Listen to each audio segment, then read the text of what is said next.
I'd like to thank everyone for joining us today, and I'd like to thank the Center for Immigration Studies for inviting me to speak today. It's my honor to represent the men and women of U.S. Immigration and Customs Enforcement. Journalism is a topic of discussion throughout the world.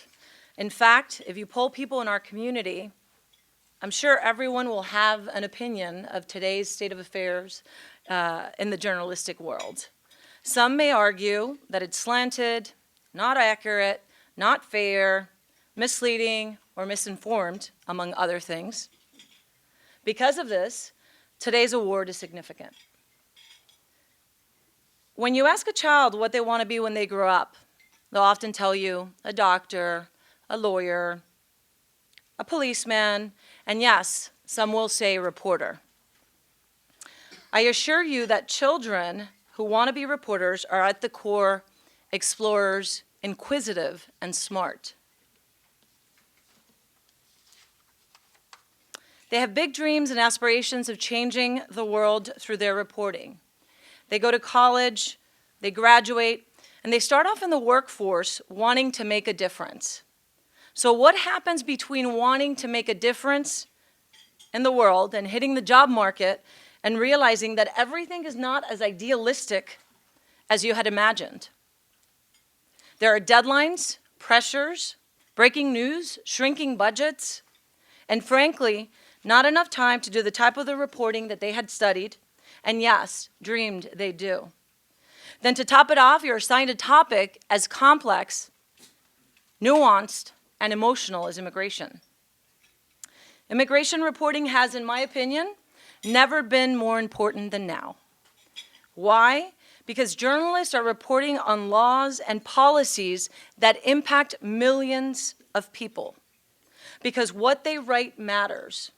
Because what they write can influence people's opinions. But more importantly, because what they write can save lives. There are people around the world who are contemplating coming to the United States unlawfully. People who are susceptible to the lies of smugglers.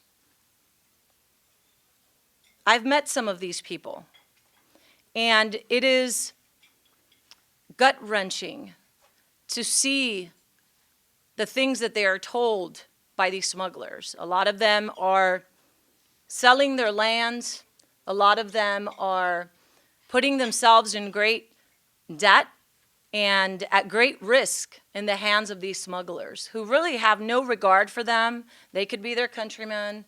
They could say, I really want to help you, but they don't. All they want is to make a quick buck. All they want is money. So all these people that are around the world that are contemplating coming to the United States unlawfully, they are susceptible to those lies that these people are selling them. The lies that they tell them to come to America, the lies that they tell them that it's okay to come, that they can stay, that there are permisos, permits, which is one lie that has really been told for years and years in Latin America. What they read in the paper, what they see on TV, what they hear on the radio can influence their decision on staying or leaving their home countries. It can indeed save their lives. Today, we honor journalists who, despite shrinking budgets and pressures, are trying to get immigration reporting right. Journalists who understand that the stakes are high, who understand that what they say matters. I've seen firsthand the impact that our statements have. I've traveled through Central America, as I've referenced, talking to people about the dangers of illegal migration, the dangers of falling into the hands of smugglers. I've had difficult interviews and conversations, some even taking me to remote highlands in Guatemala. I've done this because, like journalists, I too want to convey a message. I too want to effect change. I too want to save lives. Sadly, America has been portrayed as anti-immigrant. That cannot be further from the truth, as before you stands a Hispanic American. A woman who came as a small child from a communist country. A woman whose parents were seeking a better life for their children, a woman whose parents brought them lawfully. Those who argue that we are anti-immigrant have also argued against our newly created ICE Victims of Immigration Crime Engagement Office, which, as Mark said, I now lead.